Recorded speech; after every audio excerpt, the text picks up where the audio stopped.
Bonjour et bon dimanche à tout le monde. Comme vous avez pu noter dernièrement, je ne parle pas en français. Toutes mes déclarations sont pratiquement en italien. Bon, pour ceux qui ne comprennent pas, je vous fais le résumé de la situation. Parce que nous sommes panafricains, nous luttons pour la libération de l'Afrique, mais nous devons lire le monde dans sa réalité, comme je vous dis toujours. Et aujourd'hui, ce n'est plus seulement l'Afrique qui est attaquée, mais c'est toute l'humanité qui est attaquée. Et partout, tous les peuples sont en train de se défendre. Partout, tous les peuples s'organisent pour lutter contre un pouvoir syncrétique, un pouvoir criminel, néo-féodal, néolibéral, satanique, qui essaie de mettre toute l'humanité sous son contrôle total, en passant par l'élimination des 3/4 de l'humanité. De deux, en mettant sous contrôle de l'intelligence artificielle tous nos mouvements, toute notre vie, et en déstructurant totalement la société humaine comme nous la connaissons du début de l'existence de l'être humain jusqu'à aujourd'hui. Parce qu'ils sont en train de nous envoyer dans quelque chose où il n'y a plus femme, il n'y a plus garçon, il n'y a plus enfant, il n'y a plus rien, chacun fait ce qu'il veut. C'est-à-dire, cette pensée de Alistair Crowell, c'est-à-dire cette pensée satanique que Alistair Crowell a produit en disant que l'homme est Dieu. Donc l'homme n'a pas d'explication à donner à quelqu'un. L'homme doit faire seulement ce qu'il veut. Si tu veux tuer, tu tues. Si tu veux violenter les enfants, tu violentes les enfants. Tu fais ce que tu veux. C'est dans ce paradigme-là nous sommes. Et quand je vous dis par exemple que la mère, la maman de Bush est la fille de Alistair Crowell, vous devez comprendre à qui nous avons affaire. On ne peut pas rentrer dans ces détails ici. Mais simplement, c'était pour répondre à toutes les sollicitations que je reçois, à tous les frères qui m'écrivent.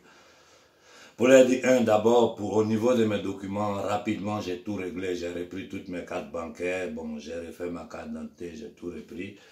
J'ai déposé pour mon titre de séjour qui sera remis dans peu de temps. Et puis bon, voilà quoi. J'ai un reçu qui me permet, j'attends mon titre de voyage.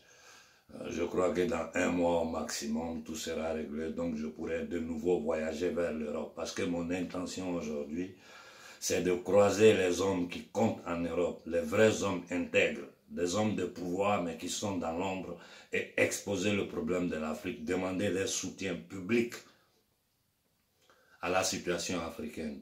Voilà pourquoi j'ai fait ce voyage, pour aller dans le train pour croiser le juge Palermo, parce que vraiment cet homme est un monument. Cet homme est un monument. Il faut connaître son histoire pour savoir qui il est. Je vous ai dit, il a survécu à la Kabbalah et tout ce qu'il est en train de fournir comme travail. Je parle des papiers qui viennent des tribunaux, hein. C'est des papiers qui viennent de l'intérieur des loges maçonniques, des papiers qui viennent des tribunaux. Il te sort des choses, tu es choqué quand tu écoutes. C'est-à-dire tout ce que nous savions, quand ça vient d'un juge ou bien ça vient d'un évêque. Vous avez vu les déclarations du cardinal Vigano, c'est ce qui est en train de se passer. La petite parole là, je vais tout faire pour ne pas la prononcer dans ce discours, mais vous savez de quoi je suis en train de parler. Dans notre cas spécifique africain, le plan est déjà tracé. C'est clair et net. Ils ont déjà divisé l'Afrique en 5 zones d'influence où ils ont déjà placé des points de positionnement militaire. Et je crois que la prochaine base américaine, après celle du Niger, sera ou en Côte d'Ivoire ou au Sénégal. Pratiquement, ils sont en train d'occuper toute l'Afrique.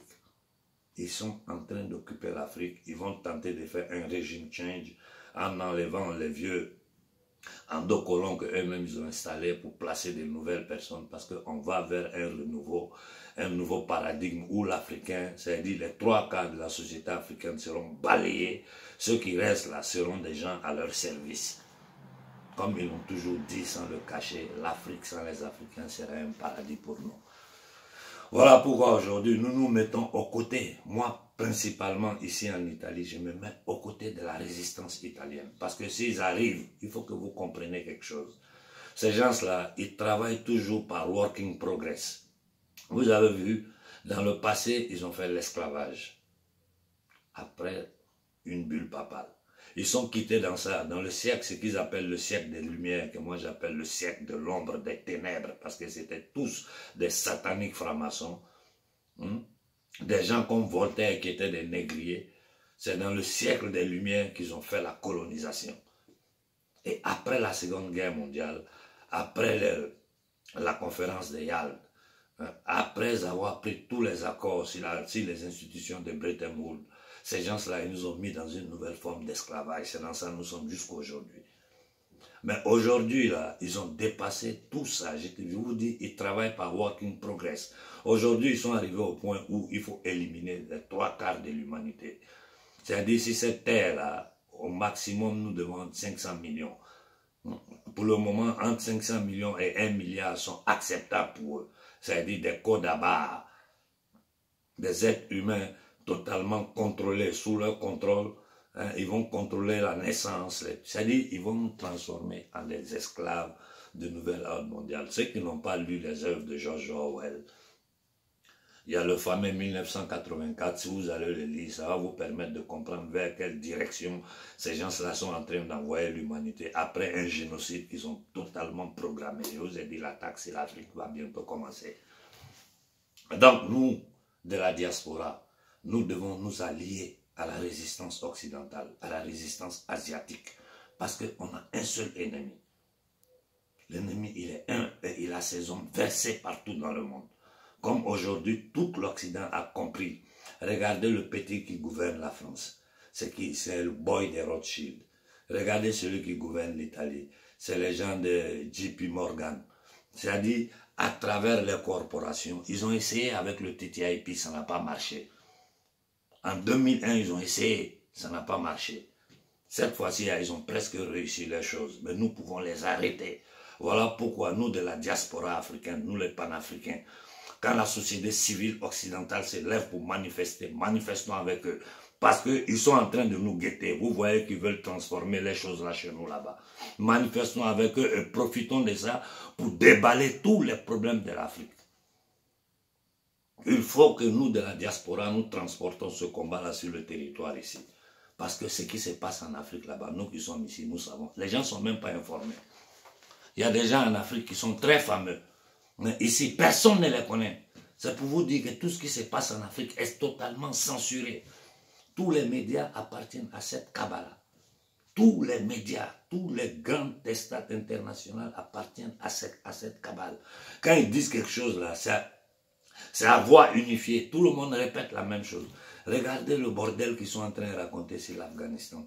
Je vous ai dit, le gars là, qui est le chef des talibans, là, il est en prison au Pakistan. C'est eux qui l'ont libéré, ils l'ont télétransporté là-bas. Aujourd'hui, ils veulent nous créer l'amalgame dans notre tête. ISIS, ceci, Al-Qaïda, tout ça, c'est leur création. On vous a donné tous les détails là-dessus. Et les Bin Laden, là, c'était leurs agents. Un jour avant les attentats du 11 septembre, sur la table du président Bush, il y avait un document, un plan pour l'attaque de l'Afghanistan. Le lendemain matin, il y a eu les tours gemelles. Quelques jours après, l'attaque pour l'Afghanistan est partie. Tout est planifié. Tout est planifié. Leurs intérêts sur l'opium, pour les cases, pour les maisons, pour Big Pharma, parce que presque tous les médicaments contiennent les dérivés de ça. Sans compter les trafics illégaux de la CIA, des services secrets pour financer les opérations secrètes. Et nous savons que plus de 90% de l'opium mondial vient de là. En dehors des matières premières, le gaz naturel, les terres rares.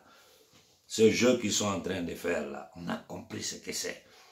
Aujourd'hui, les médias, là, ils bavardent, mais personne, quiconque a un minimum de cerveau, n'écoute plus ces médias-là. Quiconque a un minimum de cerveau. Donc voilà notre situation générale. J'ai suivi ce qui s'est passé aux Comores avec l'arrestation. Le frère Djoro m'a informé. Comme lui-même, nous sommes tout le temps en contact. Il sait sur quoi je suis en train de travailler, comment je suis pris. Voilà pourquoi je n'ai pas pu faire une intervention directe. J'ai vu ce que les opérations de la LDNA et le frère Gucci, bon, lui pratiquement tous les jours nous parlons au téléphone. Et même quand je suis en voyage, on est pratiquement totalement toujours en contact. Vu que nous faisons partie, en dehors que lui soit le leader de la LDNA, nous faisons partie de la même confrérie, la confrérie des frères panafricains. Donc pratiquement nous sommes tout le temps en contact. Mais la situation au Mali, ça est sous vos yeux. partout en Afrique, ce qu'ils sont en train de faire là. C'est ce que je répète aux Occidentaux ici. Et c'est ce que les Occidentaux sont en train de se préparer à faire. Ils ont commencé. Ce pouvoir est trop structuré, trop diabolique. Structuré et diabolique, sans pitié. Ce pouvoir-là utilise tous les moyens qu'il a. La sorcellerie, les envoûtements, demander l'aide de tous les démons du monde, les sacrifices humains, la pédophilie. Ce pouvoir-là fait tout. Aujourd'hui, nous savons qui ils sont, le nom des familles, où ils sont, comment ils opèrent, comment ils envoient les gens au pouvoir. Nous savons tout d'eux. Nous savons tout d'eux. Rien n'est plus caché. Les documents sont là, les preuves sont là. Donc nous, Africains, nous devons comprendre à qui on a affaire. Voilà pourquoi tout le temps, quand je vois les gens dans leurs problèmes ethniques, c'est rentré ici, dans les problèmes régionaux, de partis politiques, j'ai dit, mais bon Dieu, nous sommes en guerre. Ils veulent pratiquement génocider notre peuple. La première des choses que nous devons faire, c'est nous souder, nous allier. Chacun à sa façon, mais dans une alliance, nous devons être unis pour combattre, pour défendre notre vie, pour défendre nos terres. Et puis après ça, maintenant, nous allons régler nos problèmes entre nous. Les partis politiques vont s'affronter, les mouvements vont s'affronter de façon pacifique, avec les idées, avec l'intelligence, et le peuple va décider qui va gouverner. Mais pour le moment, nous sommes en guerre. Tous les peuples l'ont compris. Tous les peuples l'ont compris. Mais je ne sais pas si nous on a compris. Parce que nous ne voyons pas l'ennemi.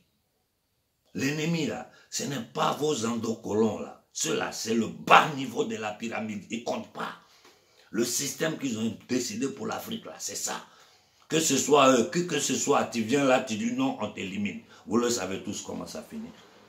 Si une pauvre personne comme moi, ils sont sur moi jusqu'à ce point-là, imaginez-vous, nos gouvernants là, quelle pression ils reçoivent. Ils ont le contrôle de notre territoire. Un peuple qui ne contrôle pas son espace, son territoire. Un peuple qui ne contrôle pas sa spiritualité. Un peuple qui ne contrôle pas son économie. J'ouvre une parenthèse pour parler du frère Donald, parce que j'ai vu ses dernières interventions en France, à Paris, où il appelle à la jeunesse africaine, au peuple africain, d'investir et d'investir dans le monde africain. Nous, là, nous devons prendre exemple sur les autres peuples. Ce que les autres peuples font de bon, là, il faut copier. Il ne faut pas aller copier ce qui est mauvais. Nous, on copie seulement ce qui est mauvais. Mettre les jeans avec en bas de tes fesses. On fait ces danses macabres de musique sexuelle, ces bêtises. C'est ça, nous, on copie chez eux. On copie ce qui est mauvais. Mais ce qu'ils font de bon, là, on ne copie jamais. Prenez le cas des juifs. Un juif, il achète chez un juif. Ils ont compris que leurs enfants doivent être instruits, ils doivent être des avocats, ils doivent être à tous les points de la société. Aujourd'hui, là, ils ont presque le contrôle de tout. Combien d'exemples je peux vous donner? Regardez les Chinois même, comment ils travaillent. De la Chine, nous allons en parler, parce que le rôle de la Chine dans tout ça, les Africains n'ont pas compris. Je vais bien vous expliquer en détail. Mais regardez comment ils opèrent. Même les Pakistanais, regardez, les gens opèrent en communauté. Nous devons soutenir notre communauté. Quand un Africain ouvre une activité, si à côté il y a quelqu'un d'autre qui va acheter chez l'Africain d'abord, il faut que nous soyons forts économiquement. Si nous ne sommes pas forts économiquement, nous ne sommes rien. Le savoir et le pouvoir économique, nous avons besoin de ça. Sans argent, tu ne peux rien faire. L'Africain est là, il attend, il tend les mains. Non, parmi nous, surtout nous de la diaspora, nous pouvons faire de grands investissements. Et nous sommes ici. L'argent, là, ça ne va pas rester CFA, ça va revenir si nous allons garder ça jusqu'à ce que nous changeons notre argent. Nous devons trouver des stratégies dans le crime qu'ils nous ont imposé à travers notre tête, à travers le business, pour nous rendre notre communauté forte. Quand nous serons forts économiquement, nous aurons le pouvoir de discuter avec les autres. Mais nous sommes les plus faibles économiquement. Nous sommes faibles. Notre économie est totalement informelle. Les gens de la diaspora n'ont pas l'esprit d'entreprise. En Afrique, là, je le comprends, ils sont bloqués. D'abord, il n'y a pas d'investissement, il n'y a pas de prêts. Les banques, là, ils ne font que quoi? Distribuer les gouttes de francs CFA qui servent au peuple africain pour vivre sous perfusion. C'est tout, il n'y a rien d'autre. Donc bon voilà, j'ai fait maintenant en vous disant que si vous ne me voyez pas trop intervenir, en ce moment nous travaillons derrière les lignes et les résultats vont venir. Tenons bon, tenons dur, nous n'avons pas le choix, c'est une question de survie. Ou c'est eux, c'est-à-dire l'1%, la cabale internationale, ou c'est le peuple africain. Depuis 3000 ans, notre peuple ne fait que régresser. Depuis 3000 ans. Il est temps que nous prenions conscience et que nous nous unissons pour libérer l'Afrique. Et nous devons faire des alliances avec tous les peuples maltraités, à commencer par les Occidentaux. C'est leur pouvoir, ils sont en train de le combattre. Nous allons les aider à combattre ce pouvoir-là. Parce que s'ils tombent ici, ils tombent en Afrique. S'ils tombent en Afrique, ils tombent ici. Mais il est plus facile de le faire tomber ici qu'en Afrique. Parce que je vous dis, tout ce qui se passe en Afrique, les gens ne savent rien. Rien, tout est censuré. Bon, voilà, je souhaite bonne fin de semaine à tout le monde. Soyons durs, soyons forts, soyons courageux. Je vous dis, notre nombre est notre force. Faites circuler les messages. Bon samedi à tout le monde.